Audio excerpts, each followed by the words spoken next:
বৃদ্ধ ভাতা এবং বিধবা ভাতা নিয়ে খুবই গুরুত্বপূর্ণ একটা আপডেট চলে এসেছে। রাজ্য সরকারের নতুন নির্দেশিকা অনুযায়ী বৃদ্ধ ভাতা এবং বিধবা ভাতায় প্রতি বছর যে ভেরিফিকেশনের কাজ চলে, সেই ভেরিফিকেশনের কাজ কিন্তু এই মুহূর্তে চলছে বৃদ্ধ ভাতা এবং বিধবা ভাতায়। এই মুহূর্তে স্ক্রিনে আপনি যে লিস্টটা দেখতে পাচ্ছেন, এটা হচ্ছে ওই সমস্ত উপভোক্তাদের নামের লিস্ট যাদের বৃদ্ধ ভাতা এবং বিধবা ভাতায় নাম নথিভুক্ত রয়েছে এবং তাদের কিন্তু ভেরিফিকেশানের জন্য নামের লিস্ট চলে এসছে। এই লিস্ট আপনি কোথায় পাবেন? এই লিস্টে নাম থাকলে আপনি কিভাবে ভেরিফিকেশান করবেন? এই লিস্টে যদি আপনার নাম উঠে চলে আসে, আপনি কিভাবে জানতে পারবেন যে আপনার ভেরিফিকেশানের লিস্টে নাম চলে এসছে? সর্বোপরি ভেরিফিকেশান করার জন্য এই লিস্ট আপনি কোথায় পাবেন এবং ভেরিফিকেশান করার জন্য এই আপনার কি কি ডকুমেন্টস প্রয়োজন, কোথায় আপনি জমা করবেন বৃদ্ধ ভাতা এবং বিধবা ভাতায় ভেরিফিকেশনের জন্য, সমস্ত বিষয়টা কিন্তু আমরা আজকের এই ভিডিওতে বিস্তারিতভাবে জেনে নেওয়ার চেষ্টা করব। যে বৃদ্ধ ভাতায় এবং বিধবা ভাতায় যে নতুন রাজ্য সরকারের নির্দেশিকায় ভেরিফিকেশনের লিস্টে নাম চলে এসেছে, ওই সমস্ত ব্যক্তি কিভাবে ভেরিফিকেশন করবেন, তার জন্য কি কি ডকুমেন্টসের প্রয়োজন হবেন, কি কি ডকুমেন্টস আপনি জমা করবেন, কোথায় জমা করবেন, সমগ্র বিষয়টা কিন্তু আমরা আজকের এই ভিডিওতে বিস্তারিতভাবে জেনে নেওয়ার চেষ্টা করব। Welcome to my YouTube channel. ভিডিওটি দেখার জন্য অসংখ্য ধন্যবাদ। ভিডিওটি সম্পূর্ণভাবে দেখার আগে ছোট্ট একটা অনুরোধ, যদি চ্যানেলে নতুন হয়ে থাকেন অবশ্যই চ্যানেলটা সাবস্ক্রাইব করে রাখবেন এবং নোটিফিকেশনটা অন করে রাখবেন এই ধরনের সমস্ত আপডেট কিন্তু সবার আগে পাওয়ার জন্য। চলুন আজকের ভিডিওটি আমরা বিস্তারিতভাবে দেখে নিই। প্রথমে আপনাদেরকে জানিয়ে রাখি যে বৃদ্ধ ভাতা এবং বিধবা ভাতায় ভেরিফিকেশনের লিস্ট আপনার লিস্টে আপনার নাম উঠে এসছে কিনা সেটা জানার জন্য প্রথমেই কিন্তু আপনাকে স্থানীয় যে আপনার পঞ্চায়েত আছে সেই পঞ্চায়েতে আপনাকে যেতে হবে এবং সেই পঞ্চায়েতে গিয়ে আপনাকে যোগাযোগ করতে হবে যে নতুন বছরে বৃদ্ধ ভাতা এবং বিধবা ভাতার যে ভেরিফিকেশান লিস্ট এসছে সেই ভেরিফিকেশান লিস্টে আপনার নাম চলে এসছে কিনা।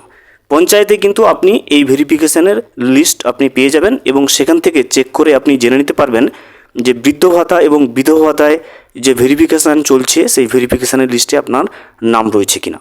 যদি ওই ভেরিফিকেশান লিস্টে আপনার নাম থাকে তবে গিয়ে কিন্তু আপনি অবশ্যই আপনাকে ভেরিফিকেশান করতে হবে, নইলে কিন্তু চলতি মাস থেকে আপনার যে টাকাটা সেটা কিন্তু ঢোকা বন্ধ হয়ে যাবে। এবারে আমরা জেনে নেব যে এই ভেরিফিকেশান লিস্টে যদি আপনার নাম চলে আসে সেক্ষেত্রে আপনি কিভাবে ভেরিফিকেশানটা করবেন। আপনাকে কিছু করতে হবে না, অবশ্যই আপনার স্থানীয় পঞ্চায়েতে যোগাযোগ করবেন।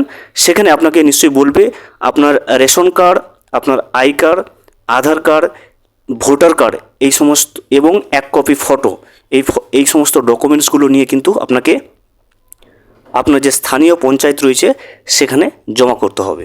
জমা করলে তারা কিন্তু আধিকারিকরা, পঞ্চায়েতের যারা আধিকারিক রয়েছে যারা এই কাজ করছে, তারা অনলাইনে কিন্তু এই ভেরিফিকেশনের কাজটা সম্পন্ন করবে।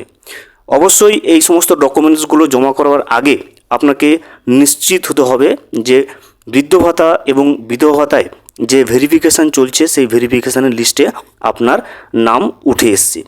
যখনই আপনি দেখবেন যে আপনার ভেরিফিকেশান নাম চলে আসবে, লিস্টে আপনি দেখতে পাবেন আপনার যে স্যাংশন অর্ডার নাম্বার এবং আপনার নাম এবং আপনার যে স্বামী অথবা স্ত্রীর নামটা কিন্তু আপনি নিচে পেয়ে যাবেন।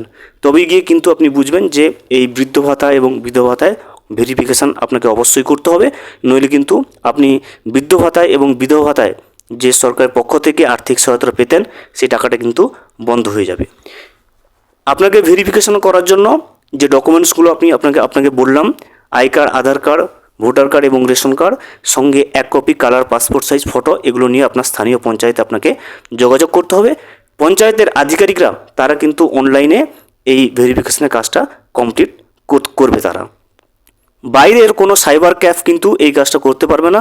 শুধুমাত্র পঞ্চায়েতের আধিকারিকরা যারা রয়েছে, যারা এই কাজের সঙ্গে যুক্ত রয়েছে, তারাই কিন্তু এই ভেরিফিকেশনের কাজটা সম্পন্ন করবে। ভিডিওটি সম্পূর্ণভাবে দেখার জন্য অসংখ্য ধন্যবাদ। এখনও পর্যন্ত যদি চ্যানেলে নতুন হয়ে থাকেন এবং সাবস্ক্রাইব না করে থাকেন, অনুগ্রহ করে চ্যানেলটা সাবস্ক্রাইব করে পাশে থাকবেন।